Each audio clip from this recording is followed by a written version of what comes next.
Renato Gaúcho apresenta A Força do Amor. Olha, eu já estava com aquele telefone na mão há pelo menos umas 2 semanas. O dono da casa onde eu morava tinha pedido o imóvel, me deu 1 mês para desocupar. E desde então, eu estava correndo atrás de outra casa para alugar. Eu passava em frente àquele condomínio todo santo dia. E a plaquinha de aluga-se continuava lá. Na verdade, não era bem um condomínio. Era um terreno com umas 5 ou 6 casas, uma do ladinho da outra. Eu estava me segurando para ligar pro dono porque, não sei, eu nunca gostei de morar em lugares assim, com uma casa do lado da outra, sem privacidade quase nenhuma. Por outro lado, é mais seguro, já que eu passava o dia todo fora trabalhando. Resumindo, entre sim e não, e até pensando nessa questão da segurança, resolvi ligar e marquei com o proprietário. Combinei uma visita diretamente no condomínio, uma vez que assim já podia até dar uma olhadinha no imóvel.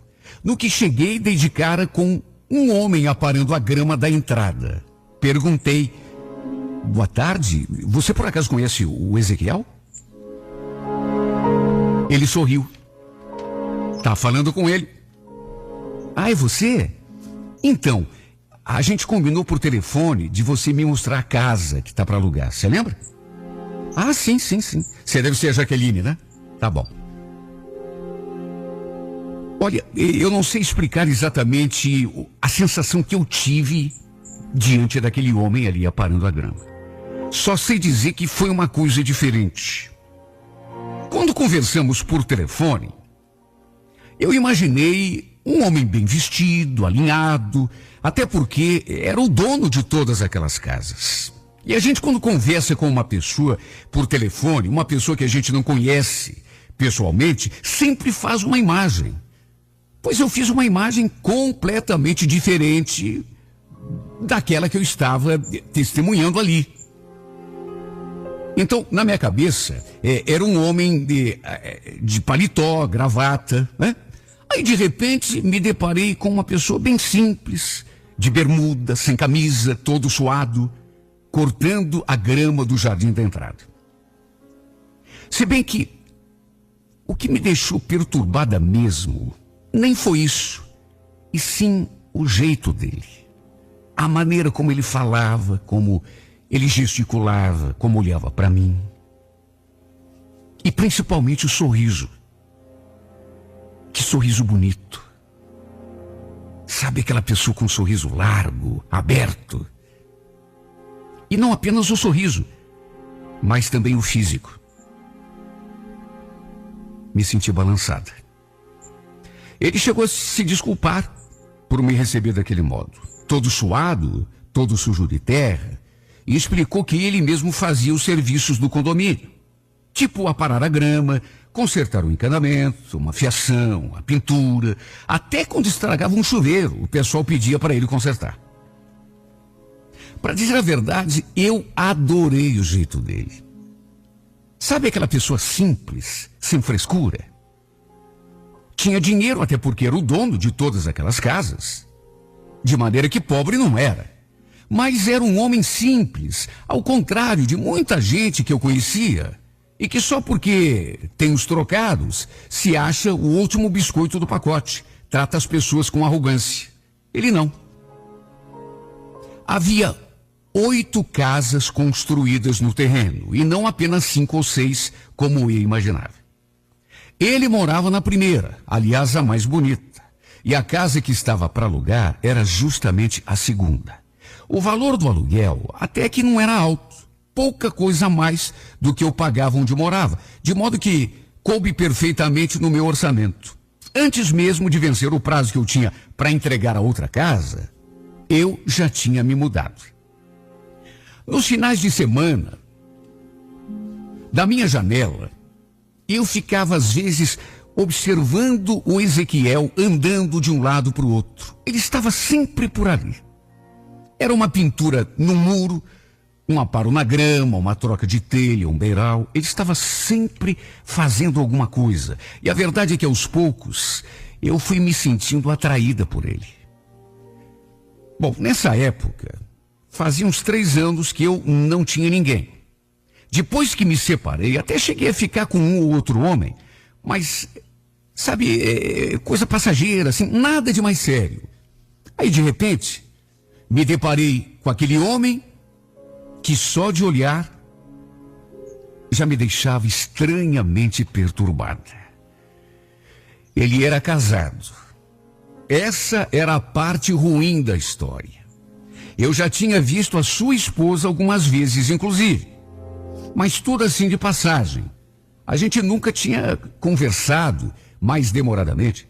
E pelo simples fato de saber que ele tinha mulher, eu já comecei a me policiar. Deus me livre me apaixonar por um homem comprometido, principalmente sendo ele o dono da casa onde eu morava. Um dia, bem na hora em que eu estava saindo para trabalhar, começou a chover.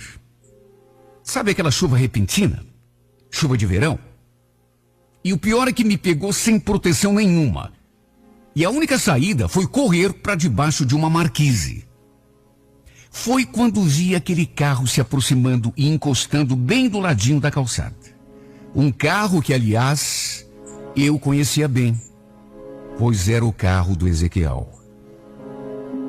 Ele então parou, baixou o vidro e lá de dentro perguntou: "Tá indo pro centro? Quer uma carona?"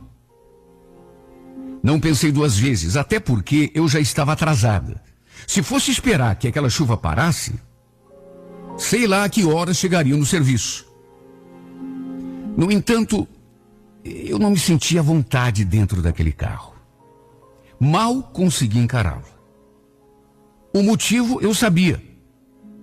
Era aquela atração que eu já sentia por ele há algum tempo. Era como se ele pudesse ler nos meus olhos a atração que exercia sobre mim. Ele foi puxando conversa o tempo todo, querendo saber onde eu trabalhava, o que eu fazia, até que lá pelas tantas perguntou: "Escuta, Jaqueline, você não tem ninguém, nem um parente, nem uma amiga?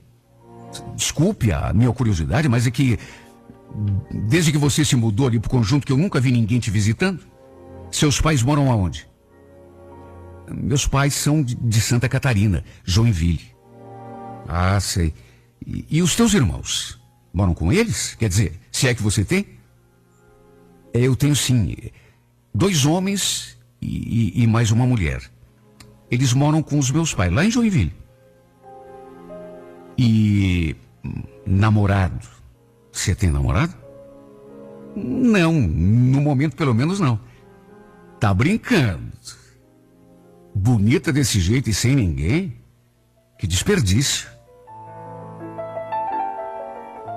Bem nessa hora, o sinal fechou e ele se voltou na minha direção, logo depois de fazer aquele comentário. Um comentário que eu não soube explicar, não soube interpretar se era feito por fazer ou se continha alguma malícia, alguma segunda intenção. Se bem que logo eu descobri isso, porque ele, diante do sinal fechado, se voltou para mim e ficou me encarando durante algum tempo, até que, para minha surpresa, disparou: "Bom, já que você não tem ninguém, de repente eu posso qualquer dia desse te convidar para a gente sair. O que você acha?" Eu olhei para ele meio sem entender, porque, repito, sabia que ele era casado. Uma volta? Sei lá, Ezequiel. E a tua mulher? Quem é a Ângela? Ela não liga. Aliás, ela nem precisa ficar sabendo. Se você não contar, eu prometo que não conto. Deus do céu, que loucura. Eu nem acreditei quando ele falou aquilo. O fato é que, se eu já estava me sentindo balançada só de olhar para ele, imagine então depois daquela carona. Porque uma coisa é você sentir atração por uma pessoa sem imaginar o que se passa dentro dessa pessoa. Até aquele momento, ele nunca tinha demonstrado nenhum interesse por mim. Até porque, repito, era casado, tinha mulher, morava do lado da minha casa. Só que depois daquela carona, só de lembrar daquelas palavras e do jeito como ele me olhou, eu não consegui mais tirá-lo do pensamento. E o pior é que não eram apenas simples pensamentos. Eu ficava fantasiando loucuras de amor na minha cabeça, imaginando cenas, situações. Nos meus devaneios, a gente saía para tomar alguma coisa, conversar. Depois se beijava, se abraçava, fazia amor. Eu não conseguia parar de imaginar nós dois na cama. No fim, lhe passei meu celular para ele me ligar e marcarmos um encontro. Sabia que não estava tomando uma atitude correta, porque ele tinha esposa, morava do lado da minha casa, era comprometido, só que eu não consegui resistir. Mas aconteceu que os dias foram passando, um a um, passando, e nada. Eu ali na maior ansiedade, esperando que ele me ligasse, e ele não me ligava. Sempre que a gente se encontrava, ali no condomínio, na calçada, eu ficava na expectativa de que ele falasse qualquer coisa, mas como ele não tomava a iniciativa, um dia resolvi tomar eu uma atitude. Eu estava na janela quando ele passou, e eu não perdi a oportunidade. Tudo bem, Ezequiel? Mas, e aí? Você falou que ia me ligar para a gente marcar alguma coisa? Estou esperando até agora. Ele deu assim uma olhadinha na direção da sua casa, com certeza para se certificar de que a mulher não estava olhando, e falou: é que ainda não deu, mas olha, dia 20 agora, semana que vem, a Ângela vai viajar para a casa da irmã dela em Irati. Aí eu te ligo. Combinado? Depois daquilo, fiquei contando nos dedos os dias que faltavam para aquele bendito dia 20. Eu não conseguia entender o que esse homem tinha feito comigo. Meu Deus, eu não era assim. Eu nunca fui assim atirada. Nunca. Nem na esposa dele eu pensava. Nunca tinha conversado com ela. A gente só se cumprimentava, discretamente. Bom dia, boa tarde, tudo bem? Não mais do que isso. Só que convenhamos, mesmo que não tivéssemos nenhuma intimidade, não era certo me envolver com o marido dela, e eu sabia. Na verdade, eu não conseguia mais pensar em nada. Apenas naquele encontro. Um encontro que eu já tinha fantasiado na minha cabeça, creio que até milhares de vezes. Quando chegou o dia 20, uma sexta-feira, eu não consegui nem me concentrar no trabalho. Eu fiquei o dia todo, o tempo todo, na maior expectativa, ansiosa, nervosa, olhando para o celular a cada 5 minutos. Até que no finalzinho do dia o telefone tocou. Quando eu reconheci a sua voz, meu coração veio na boca. Oi, Jaqueline, tudo bom? Pois então, hoje é dia 20. Você vai me convidar para jantar lá na tua casa hoje? Na minha casa? Bom, não sei. Você não prefere sair, comer em algum outro lugar? Eu realmente preferia me encontrar com ele bem longe do condomínio. Fiquei com medo de que algum vizinho visse entrando na minha casa e depois contasse para sua mulher quando ela voltasse. Verdade que eu o desejava muito, que eu o queria para mim. Mas também não estava a fim de arranjar confusão. Ele, no entanto, achou que não tinha problema. E no fim acabamos na minha cama. Do jeito que eu tanto tinha sonhado. Para resumir, foi uma noite de amor perfeita. Mais do que perfeita, inesquecível. Melhor impossível. Ele era exatamente do jeito que eu imaginava. Fez amor comigo com fome, com desespero, com paixão. Chegou a dizer que se sentiu atraído por mim desde a primeira vez que nos vimos. E eu, é claro, aproveitei para confessar que também eu tinha sentido a mesma coisa. Eram quase 5 horas da manhã quando ele voltou lá para sua casa. Olha, eu nunca tinha dormido com a alma tão leve. Passava das 11 da manhã e eu continuava na cama, com um sorriso nos lábios, recordando cada segundo que tinha passado nos braços daquele homem maravilhoso. A mulher dele passou a semana toda em Irati, enquanto eu aproveitei cada segundo da ausência dela para ficar ao lado do seu marido. Ficamos juntos praticamente todos os dias. Foi uma semana simplesmente perfeita, de completa felicidade. Por outro lado, nunca senti tanto ciúme como quando a vi voltando. Era ciúme, despeito, raiva, inveja, tudo misturado. Mesmo assim, a gente continuou se encontrando. Normalmente ele me pegava depois do trabalho e do meu serviço seguíamos para algum outro lugar. Se bem que até mesmo ali na minha casa, em plena luz do dia, a gente se encontrou. Nunca me imaginei vivendo uma situação assim. Será outra, nunca.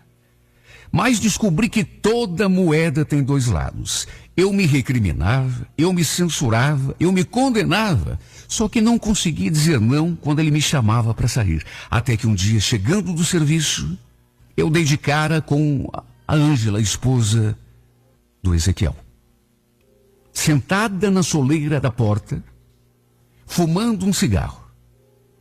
A gente se cumprimentou, como sempre fazia, só que, para minha surpresa, ao contrário do que sempre acontecia, ela puxou conversa comigo. Isso nunca tinha acontecido. A gente só se cumprimentava e ponto. A certa altura, chegou até a me convidar para entrar. Era um sábado. Perto da 1h da tarde, eu até tentei recusar. Disse que estava cheio de serviço para fazer em casa, roupa para lavar, casa para limpar. Mas ela insistiu tanto que, para não parecer indelicada, aceitei. Eu me senti tão culpada diante daquela mulher. Ficava olhando para ela e pensando: eu estou aqui na sua sala, sentada no seu sofá, tomando do seu café. Eu que já usufruo do seu marido. Será que ela sabe ou desconfia? Não, claro que não. Meu Deus, eu era amante do marido dela. Me senti péssima. Foi muita cara de pau da minha parte. Se bem que ela quase me obrigou a entrar. Tudo bem que ela provavelmente não sabia de nada. Até porque, se soubesse, não teria aquele tipo de atitude comigo. Só que mesmo não sabendo nem desconfiando, eu me senti muito constrangida. Principalmente porque eu percebi, à medida que a conversa foi avançando, que era uma mulher muito bacana. Sabe quando você gosta da pessoa? Cheguei a ficar com pena quando ela falou aquilo. Então, Jaqueline, eu não sabia que você era tão legal. Aliás, você não sabe o bem que essa conversa me fez, viu? É que, sei lá, ultimamente eu tenho me sentido tão sozinha. O Ezequiel, ele anda tão distante nos últimos tempos. Tô até achando que ele tem outra. Olha, ninguém queira imaginar como eu me senti. E o pior é que ela começou e não parou mais. Era a primeira vez que a gente conversava, mas ela se abriu comigo como se fôssemos amigas de longa data. E logo comigo, meu Deus, que castigo! Chegou a chorar quando falou que achava que o marido tinha outra na rua. Que situação! Eu não soube nem o que falar. De repente a mulher começou a conversar sobre o casamento dela, do marido, e não parou mais. E a cada palavra sua, eu ia me encolhendo no sofá, me sentindo mais e mais culpada. No fim, o que não podia ter acontecido, aconteceu. Nos tornamos amigas. Por estar se sentindo triste, carente talvez, ela começou a procurar em mim uma companhia para desabafar as suas amarguras, de modo que mesmo eu tentando evitar, fomos nos ligando mais e mais, a ponto de um dia ela dizer que eu era a sua melhor amiga. Olha, ninguém faz ideia de como eu tenho me sentido. Não parei de me encontrar com Ezequiel, até porque estou muito apaixonada. Mas só Deus sabe o quanto meu coração está dividido, apertado, o quanto tenho me sentido culpada. Porque, de certo modo, eu acabei me afeiçoando demais a Ângela. Não dá para negar, é uma pessoa tão bacana. Não é fácil ouvi-la se queixando do marido, falando das suas desconfianças de que ele tem outra na rua. E saber que essa outra sou eu. Tudo bem, ela não sabe, mas eu sei. E isso tem me torturado demais. Toda vez que ela me diz que é capaz de cometer uma loucura, se o Ezequiel a deixar por outra mulher, eu me sinto culpada demais. E digo isso porque eu vejo quanto essa mulher está sofrendo. Francamente, não sei o que fazer. Já até tentei me afastar dele. Só que, como eu já falei, eu não tenho forças. Já pensei até em procurar outra casa para alugar, me afastar desse lugar antes que o pior aconteça, mas cadê coragem? Justo eu. A quem ela já pediu tantos conselhos, a quem ela já fez tantos desabafos. Justo eu que ela considera sua melhor amiga. Meu Deus, que castigo. A última coisa que eu quero é ser a causadora do sofrimento dessa mulher. Mas como abrir mão do homem que eu amo, meu Deus? Por quem eu estou tão apaixonada? Não quero ser o motivo do sofrimento de ninguém, nem de separação, nem coisa nenhuma. Mas como renunciar a esse amor? Se tudo o que eu mais quero na vida é dormir e acordar em seus braços até meu último suspiro.